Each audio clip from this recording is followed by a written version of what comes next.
You're allowed to grieve the life you thought you'd have, grieving the future you imagined. There are certain kinds of grief that people recognize immediately. The loss of a loved one, the heartbreak of saying goodbye, the pain of tragedy. When those things happen, people understand why you cry. They understand why you're hurting. They understand why healing takes time. But there is another kind of grief that often goes unseen. A grief that many people carry quietly. A grief that doesn't come from losing what you had, but from losing what you thought you would have. Maybe you imagined being married by now. You pictured family vacations, anniversary celebrations, and growing old beside someone you loved. But life unfolded differently. Maybe you dreamed of holding a child in your arms. You imagined bedtime stories, first steps, birthday parties, and hearing someone call you mom or dad. But the nursery stayed empty. Maybe you built your identity around a career you thought would define your future. You worked hard, sacrificed, planned carefully, only to watch the opportunity disappear. Perhaps you thought you'd be healthier by now, financially secure, living in a different city, surrounded by people who stayed, living a life that looked completely different from the one you wake up to each morning. And if we're honest, sometimes it's not the life we lost that breaks our hearts. It's the life we never got to live. The future we carefully imagined. The prayers we thought God would answer differently. The dreams we carried for years. The timeline we believed our lives would follow. No one really prepares us for that kind of grief. Because how do you mourn something that never actually happened? How do you explain the ache of missing experiences you never got to have? How do you put words to the sadness that whispers, "This wasn't supposed to be my story"? Maybe you found yourself scrolling through social media and wondering why everyone else's life seems to be moving forward while yours feels stuck. Watching others celebrate milestones you once believed would be yours. Engagements, babies, graduations, retirement, new beginnings. And while you're genuinely happy for them, part of your heart quietly asks, "Lord, what about me?" There can even be guilt attached to it. You tell yourself, "I should be grateful. I shouldn't feel this way. I have blessings others don't have." And while all of those things may be true, gratitude and grief can exist together. You can thank God for what you have while mourning what you thought would be. You can trust Him and still have tears. You can love Him deeply and still wrestle with disappointment. The truth is, grief isn't always about death. Sometimes grief is about unmet expectations, broken timelines, closed chapters, unanswered prayers, and dreams that never materialized. Friend, if this is where you are today, I want you to hear something that perhaps no one has ever given you permission to believe. You are allowed to grieve the life you thought you'd have. You're allowed to acknowledge that this hurts. You're allowed to admit that this isn't what you expected. You're allowed to bring your disappointment honestly before God. Because pretending you're fine doesn't heal you. Ignoring your pain doesn't free you. Healing begins when honesty meets grace. And maybe today, God isn't asking you to suppress your sorrow. Maybe He's simply inviting you to bring it to Him. To stop pretending, to stop minimizing, to stop carrying this invisible grief alone. Because the God who sees the tears you cry over what happened also sees the tears you cry over what never happened. And He isn't uncomfortable with either. The life you imagined mattered. The dreams you carried mattered. The hopes you held close to your heart mattered. And the God who gave you the capacity to dream also understands the heartbreak of disappointment. So if all you can do today is whisper through tears, "Lord, this wasn't the story I expected," then let that be your prayer. Because you don't have to hide your grief from the God who already knows your heart. And while this pain may be part of your story right now, it is not the end of your story. It's okay to mourn what you lost. One of the greatest misconceptions many Christians carry is the belief that grief and faith cannot exist in the same heart. Somewhere along the way, many of us learned that being strong meant never crying, that trusting God meant never questioning, that having faith meant always smiling, always saying the right things, always appearing grateful, always declaring victory. So when disappointment enters our lives, we don't know what to do with it. We silence it. We minimize it. We bury it beneath Bible verses we haven't yet allowed ourselves to truly feel. We tell ourselves, "I shouldn't be upset. Other people have it worse. I just need more faith. I need to stop dwelling on this. But grief doesn't disappear simply because we ignore it. Pain that isn't acknowledged often finds another way to speak. It shows up in exhaustion, irritability, numbness, bitterness, withdrawal, anxiety, and sometimes in tears we don't even understand. Friend, grieving what you lost or what you never had is not a sign that you lack faith. It's a sign that you cared. It means your hopes mattered, your dreams mattered, your prayers mattered. You cannot lose something meaningful without feeling the weight of its absence. Even Jesus understood this. When his friend Lazarus died, Jesus knew resurrection was coming. He knew the ending of the story. He knew death would not have the final word. And yet, standing outside the tomb, surrounded by people he loved, Scripture gives us one of the shortest and most profound verses in the entire Bible. Jesus wept. He wept. He didn't rush people through their grief. He didn't shame their tears. He didn't say, "Stop crying. Everything will be fine." He entered into their sorrow. He allowed himself to feel the weight of loss. If the Son of God could weep, why do we believe we must always appear unaffected? Why do we think tears disappoint God? Why do we imagine that honest sorrow somehow weakens our testimony? Perhaps one of the most spiritual things you can do is stop pretending you're okay when you're not. Maybe faith isn't saying, "This doesn't hurt." Maybe faith is saying, "Lord, this hurts deeply, but I'm bringing my pain to you." David understood this kind of honesty. The Psalms are filled with prayers that sound nothing like polished church language. David cried out, "How long, Lord?" He asked difficult questions. He poured out fear, loneliness, anger, confusion, disappointment. Yet God described David as a man after his own heart. Not because David never struggled, but because David kept bringing his struggles to God. Friend, God can handle your honesty. He isn't intimidated by your disappointment. He isn't offended by your tears. He isn't shocked by the prayers you've prayed and the answers you still don't understand. You don't have to clean up your emotions before coming to Him. You don't have to explain away your grief. You don't have to convince yourself that what you lost didn't matter. Because it did matter. The relationship mattered.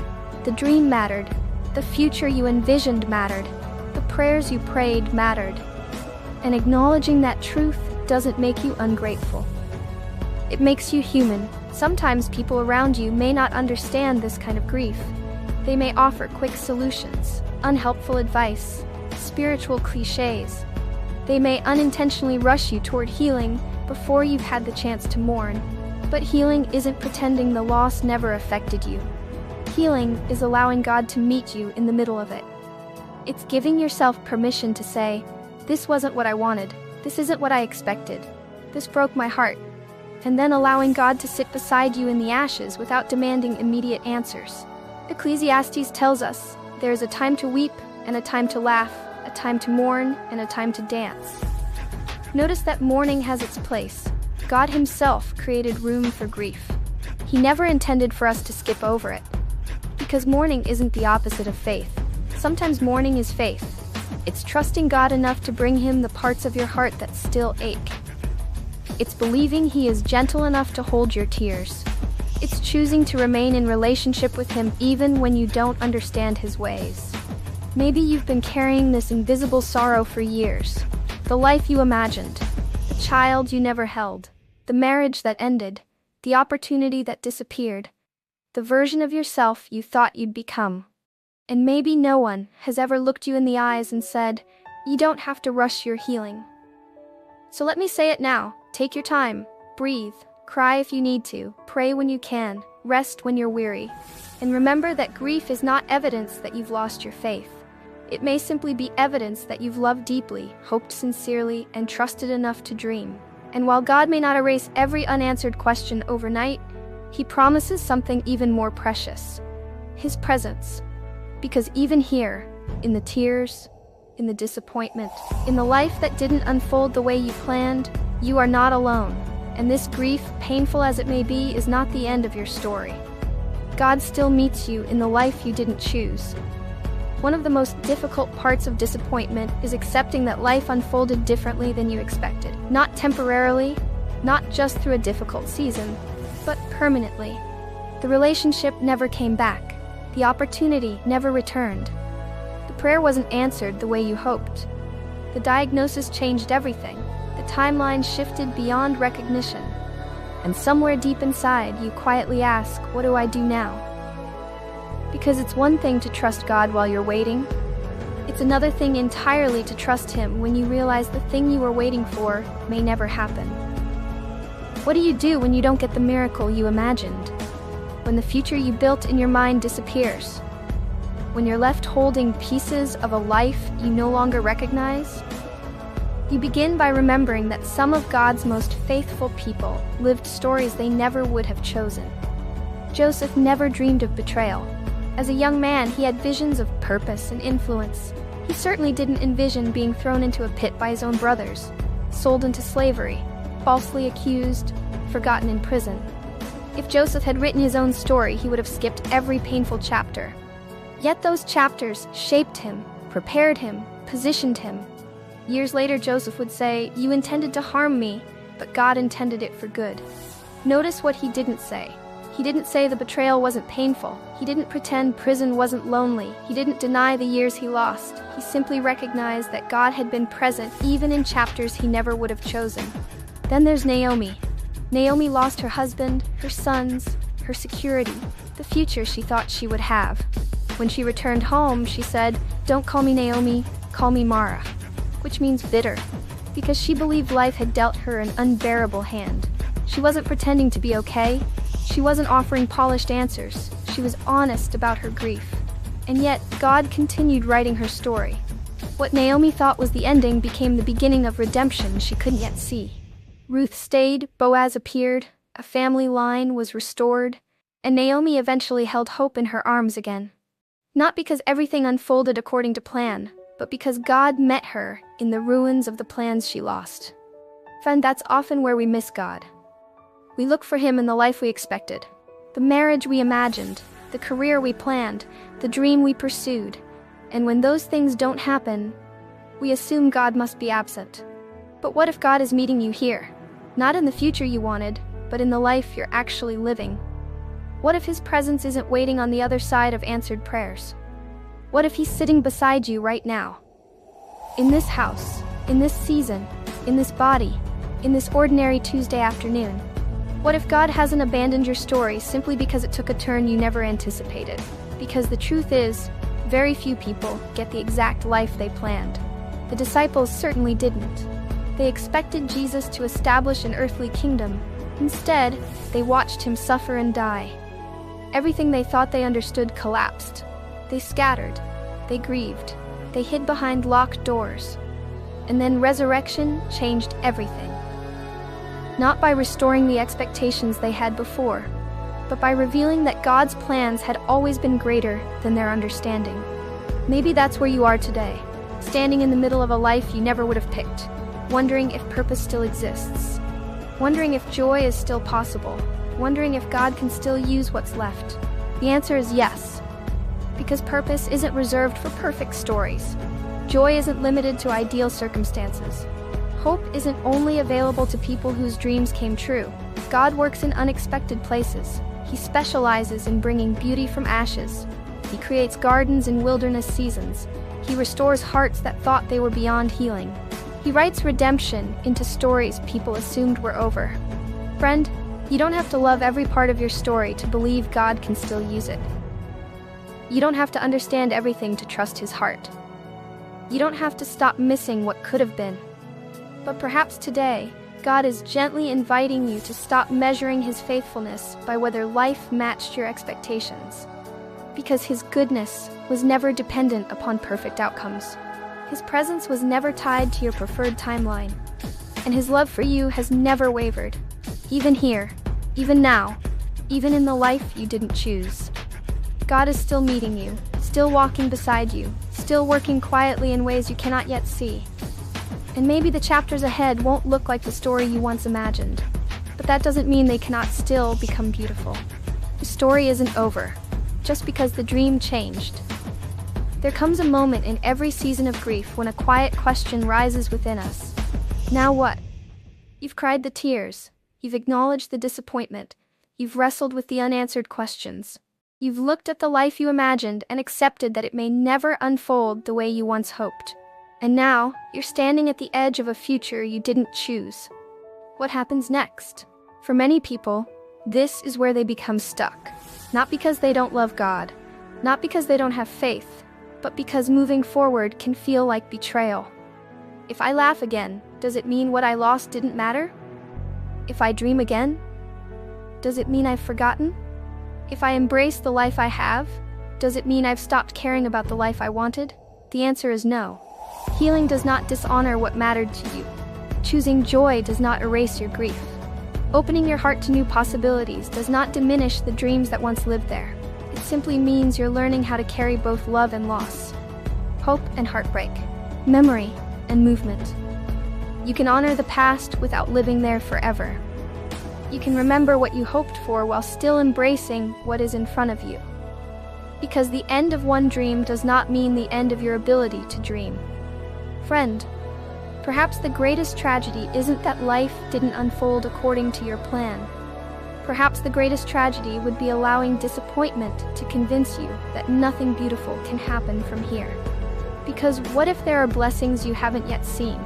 What if there are friendships you haven't yet met, conversations you haven't yet had, moments of laughter you haven't yet experienced, sunsets that will take your breath away, unexpected opportunities, quiet miracles, new purposes, new joys? What if God still has chapters for you that are so filled with grace that one day you'll look back and say, I never would have chosen this road, but God met me here? Not every story receives the ending it originally imagined, but many stories receive something else. Depth, compassion, wisdom, resilience, a deeper understanding of God's faithfulness. Because some of the kindest people you will ever meet are those who know disappointment. Some of the most compassionate people are those who understand grief. Some of the strongest people are not those who avoided heartbreak. They are those who continued loving, believing, and hoping after heartbreak found them. Maybe that's who you're becoming. Not because you wanted this pain, but because God has been gently shaping you through it. Please don't misunderstand. This isn't about pretending everything happens for a reason you'll eventually understand. There may be questions you carry into eternity. There may always be parts of your story that hurt when you revisit them. And that's okay. Faith isn't having every answer. Faith is continuing to walk with God even when some answers never come.